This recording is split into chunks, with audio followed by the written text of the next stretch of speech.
for the industry revolution and research method on this assignment. Financial inclusion and digital payment adoption among Malaysian youth. We are from Group 13, Section 1, HE19, and this is our list for the group member. Let's look into the table of contents. First, we have abstract, and we have Chapter 1 for introduction, Chapter 2 literature review, Chapter 3 research methodology, Chapter 4 research and findings, and Chapter 5 is conclusion. Before we look into the rest, let's start with the abstract. This study used a quantitative survey design method, and data were gathered through an online survey distributed to Malaysian youth among 18 to 45 years old. The research focused on financial literacy, perceived usefulness, perceived ease of use, and trust in digital system, and also social influence. Let's look into Chapter 1, Introduction. We only focus on the background of the study and problem statement. Industry Revolution 4.0 has transformed financial services in Malaysia through the growth of digital payment systems such as wallets, online banking, and QR payments. This cashless payment has supported financial inclusion by making them more accessible and convenient. Malaysian youth are the main user for the digital payment method. It's because of the use of smartphone and digital technology. Therefore, this study focused on examining financial inclusion and digital payment usage among Malaysian youth. And next, let's look into the problem statement. Increasing use of digital payment systems in Malaysia shows progress towards a cashless society and improved financial inclusion, especially among youth. And however, not all Malaysian youth are equally included, as some face challenge as low financial literacy, lack of awareness, security concerns, and unequal access to technology. Although youth are often seen as active digital users, limited research examines their actual level of financial inclusion and experience with digital payment systems. What makes this study important is because other studies usually focus on the general adoption trends rather than the challenge faced by the youth. Therefore, the study aims to examine financial inclusion and digital payment usage among Malaysian youth through a survey-based approach. Hi and Assalamualaikum. My name is Niza binti Arshad and my matrix number is BG0140338. For this presentation, I will be explaining Chapter 2, Literature Review, which discusses the key factors influencing digital payment adoption among Malaysian youth. This chapter reviews previous studies, journal and reports related to financial inclusion and digital payment system in Malaysia. The purpose of this literature review is to provide a strong theoretical foundation and to identify important factors that influence the adoption of digital payments, particularly e-wallets. Financial inclusion refers to the accessibility and affordability of financial services for all individuals, especially underserved groups. According to the World Bank, financial inclusion allows individuals to access essential services such as payments, savings, and credit. In Malaysia, the growth of digital financial services has greatly supported financial inclusion, especially among youth, due to high smartphone usage, widespread internet access, and government initiatives promoting cashless transactions. Malaysian youth play an important role in driving digital payment adoption as they are more familiar with digital technology and frequently use digital payment methods. The first factor discusses is financial literacy. Financial literacy refers to the ability to understand basic financial concepts such as budgeting, saving, and financial risk. Studies show that individuals with higher financial literacy are more confident and more willing to adopt digital payment system. Among Malaysian youth, financial literacy helps reduce fear of fraud and encourage responsible use of digital payment. The second factor is perceived usefulness, which comes from the technology acceptance model. It refers to how beneficial users believe a system is. Digital payment systems are considered useful because they provide convenience, faster transaction, and better financial management, which increases adoption among youth. The third factor is perceived ease of use. Systems are easy to understand and operate are more likely to be adopted. User-friendly applications, design, and simple transaction processes make digital payment more attractive to Malaysian youth. Next, in digital payment systems, trust refers to users' confidence in the security and reliability of system. Higher trust reduces perceived risk and encourage adoption, especially when platforms are well known and regulated. The final factor is social influence. According to UTA-UT, people are influenced by friends and family when adopting new technology. Among youth, peer usage and social media recommendations strongly encourage digital payment adoption. Based on this literature, 5 hypotheses are developed and illustrated in the conceptual framework, where all the independent variables are proposed to influence digital payment adoption. In conclusion, this chapter highlights that financial literacy, perceived usefulness, perceived ease of use, trust, and social influence are key determinants of digital payment adoption. This literature review supports the research framework and provides a foundation for the next chapter. Thank you. For this section, I will explain chapter 3, which is the research methodology of our study. For the research design, this study used a quantitative descriptive approach. The independent variable is digital payment adoption, while the independent variables include financial literacy, perceived usefulness, perceived ease of use, trust in digital payment system, and social influence. This variable help explain why young Malaysians choose to use digital payments. For data collection, an online survey using Google Forms was conducted and shared through social media and messaging platforms. Only respondents who use digital payment methods at least once a month were allowed to continue the survey. The questionnaire takes about 10 minutes to complete and consists of 3 sections, which is screening question, demographic information, and the DV also IV. The study population consists of Malaysian youth aged 18 to 45 years old from different backgrounds. A sample size of 250 respondents was selected to ensure reliable and meaningful results. Next, for the sampling technique, we are using convenient sampling based on availability and willingness to respond. A structured questionnaire was used as the main research instrument for this study. The questionnaire was designed to collect data related to digital payment adoption and its influencing factors among Malaysian youth. It consists of 3 sections. Section A contains a screening question to ensure that respondents meet the study criteria, specifically that they are Malaysian youth who use digital payment methods. Section B collects demographic information such as gender, age, education level, and region of residence. Section C focuses on digital payment adoption and the independent variables, including financial literacy, perceived usefulness, perceived ease of use, trust in digital payment system, and social influence. All items in Section C are measured using a 5-point Likert scale ranging from a strongly disagree to strongly agree, which allow for consistent and reliable quantitative analysis. Last but not least, for data analysis, SPSS software was used. The analysis includes reliability testing, descriptive analysis, Pearson correlation, and multiple linear regression to identify relationship between variables.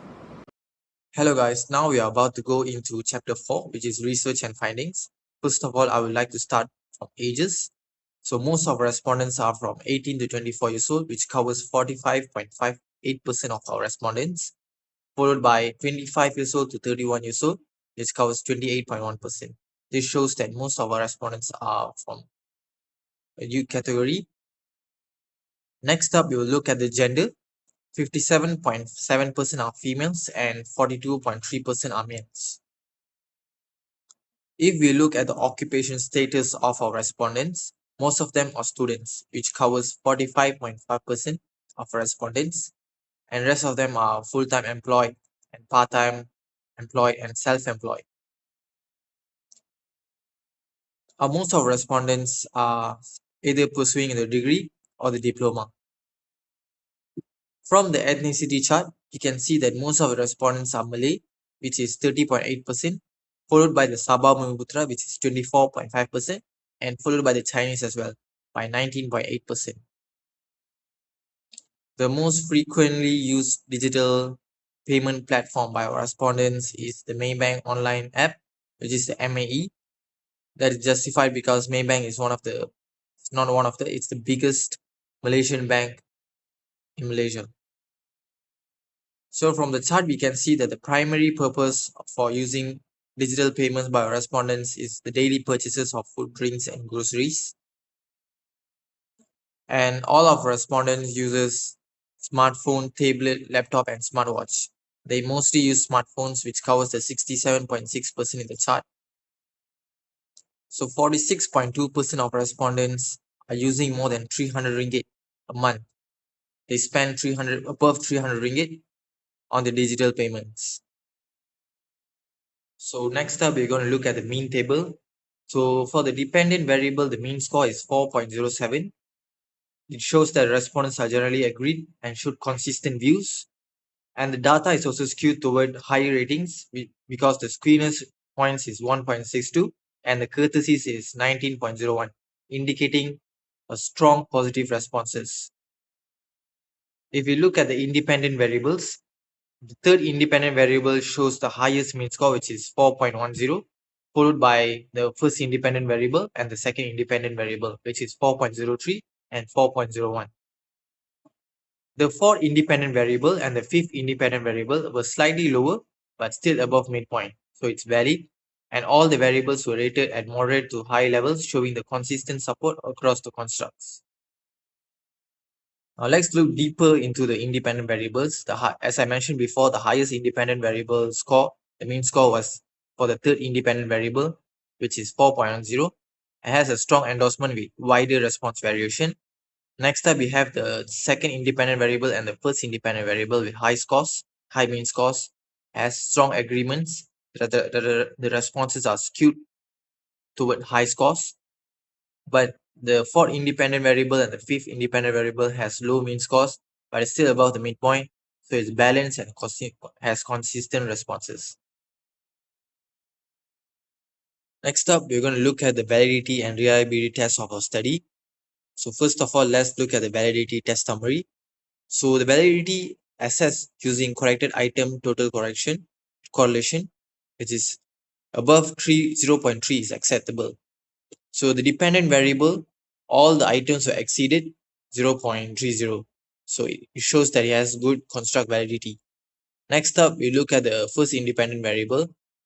So it has low correlations even after the items were removed. So it's showing that it has poor construct clarity. Next up, we're going to look at the second independent variable. Items exceeded 0.30 after refinement. It shows that it has good validity. And for the third independent variable, correlations mostly below 0.30, which shows that it has weak validity. And for the fourth and fifth independent variable, most items exceeded the threshold, so we can confidently say we can accept the validity. So for the reliability test summary, we use the Cronbach's alpha. If it's more than 0.50, it means it's acceptable for exploratory studies. So the Cronbach's alpha for the dependent variable was more than 0.50, which was 0.581. It shows that it has moderate reliability. The first independent variable was very low, which was 0.407. It shows that it has poor consistency. For the second independent variable, after the item's removal, the Cronbach's alpha increased to 0.57, which shows that it's acceptable. And for the third independent variable, it was low, 0.431, shows that it has weak reliability as well, same as the first independent variable. So for the fourth and fifth independent variable, the alpha was 0.586. It shows that it's moderate and has stable reliability. So the overall conclusion for validity and reliability tests is that we can accept the validity and reliability of dependent variable, the second independent variable, the fourth independent variable, and the fifth independent variable, while the first independent and the third independent variable had weak constructs. This correlation matrix shows the relationship between digital payment adoption and 5 key factors. The dependent variable is digital payment adoption. The independent variables are financial literacy, perceived usefulness, perceived ease of use, trust, and social influence. The results shows that all five factors have positive and significant relationships with digital payment adoption. The strongest relationship is with perceived usefulness. It has a correlation value of 0.301. This is followed by trust in the digital payment system, financial literacy, social influence, and perceived ease of use. Among the independent variables, financial literacy has a moderate relationship with perceived usefulness. Perceived usefulness also has a strong relationship with trust. Overall, the findings shows that when these factors improve, the adoption of digital payment among Malaysian youth also increases. This table shows the results of the regression analysis on digital payment adoption among Malaysian youth. We look at five factors: financial literacy, perceived usefulness, perceived ease of use, trust in digital payment systems, and social influence. The outcome we use in digital payment adoption. The model gave an R value of 0.399. This shows a moderate positive relationship between all five factors and digital payment adoption. The R square value is 0.159. This means that about 15.9% of the differences in digital payment adoption can be explained by these five factors. The adjust R square is 0.142. This is a more accurate measure because it adjusts for the number of factors in the model. The standard error of the estimate is 0.643. This shows how far the actual values are from the predicted values, which tells us the accuracy of the model.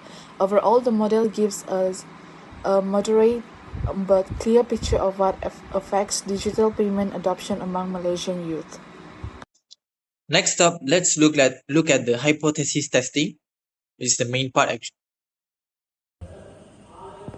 So now we have come to a conclusion that the perceived usefulness has the strongest effect with the correlation coefficient of 0.301, while the perceived ease of use has the weakest effect. And the financial literacy, trust, and social influence also shows positive, significant, but weak effects. So we can accept all our hypotheses because all the p-values or the significant values are below 0.05. So all of our hypotheses are accepted and valid in our study. Chapter shows the results of our study on financial inclusion and digital payment use among Malaysian youth. We use SPSS, a statistical software, to analyze the data. Results with p-values less than 0.05 were considered significant. We check the data using explanation analysis, reliability tests, and relation and threshold tests. We look at the respondents' demographics and how they use financial services and digital payment using descriptive analysis. Cronbench alpha was used to test if the tools we used were reliable. Pearson's correlation tests the relationship between different factors and digital payment use. We also use multiple linear regression to find which factors strongly affect youth in using digital payment. These results will help us in the next chapter, where we discuss the finding in details. Hello everyone, let's look at chapter 5, which is about discussion and conclusion. So this section actually discusses the findings and provides a strong empirical evidence on the factors influencing digital payment adoption among Malaysian youth, integrating both individual and technological perspectives within Malaysia's expanding cashless economy. So, financial literacy shows a positive and significant relationship with digital payment adoption. Youth who understand budgeting and risk management are more confident and less concerned about fraud, making them more willing to adopt the cashless payments. Perceived usefulness positively affects the adoptions, as Malaysian youths view digital payments are faster, more convenient, and helpful for managing their daily transactions, consistent with the technological acceptance model. So whereas for perceived ease of use, it significantly influences the adoption as well. So user-friendly designs and simple processes reduces the effort and it encourages the youth to use the digital payment methods and the platforms more frequently, whereas trust also plays a crucial role in this digital payment adoption. So these youths are more likely to use these platforms where they perceive it as such secure and trustworthy, especially when handling the sensitive financial informations. Whereas for the social influence, it significantly impacts the adoptions in which terms as in recommendations and widespread use among peers and family encourages these youth to adopt to the digital payment systems. By looking at the implications, we have practical implications. So this practically, these findings suggest that policymakers should strengthen the financial literacy education, while digital payment providers must focus on intuitive design and strong security to build trust and increase the adoption among these youths. So, theoretical implications. This study supports the applicability of TAM and UTAUT, showing that digital payment adoption is also shaped by a combination of individual, technological, and the social factors. However, this study is limited by its age-specific sample, online sampling method, and cross-sectional designs, which may restrict generalizability and long-term interpretation. So future research should expand the demographic coverage, adopt longitudinal approaches, and include qualitative methods to gain deeper insights into digital payment adoption behaviors.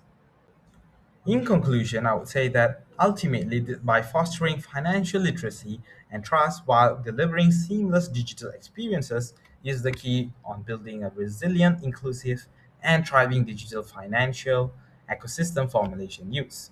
Whereas the practical takeaway over here is digital payments must be secure, user friendly, and supported by education while enabling this youth participation in the digital economy. With that, that is it. Thank you. That's all from us. Thank you for listening.